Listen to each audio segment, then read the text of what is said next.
సంవత్సర కాలంలోనే 1000 కోట్ల రూపాయల నిధులు మంజూరు చేయించుకోవడం విజయ రమణారావు లాంటి పరిణితి చెందిన రాజకీయ నాయకులకే సాధ్యమని జాతీయ బీసీ సంక్షేమ సంఘం రాష్ట్ర ప్రధాన కార్యదర్శి తాడూరి శ్రీమన్నారాయణ అన్నారు.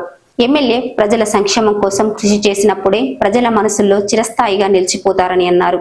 పెద్దపల్లి ఎమ్మెల్యే విజయ రమణారావును శనివారం పెద్దపల్లి మున్సిపల్ కౌన్సిలర్ తాడూరి పుష్పకలతో పాటు జాతీయ బీసీ సంక్షేమ సంఘం తెలంగాణ రాష్ట్ర ప్రధాన కార్యదర్శి తాడూరి శ్రీమన్నారాయణ సన్మానించారు.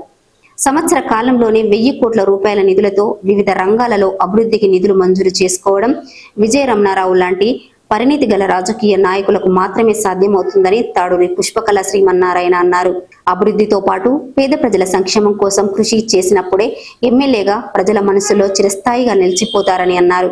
కష్టపడ్డ ప్రతి కార్యకర్తను గుర్తుంచుకుంటూ రాజకీయంగా వారందరికీ న్యాయం చేయాలని ఎమ్మెల్యేకు సూచించినట్లు తెలిపారు.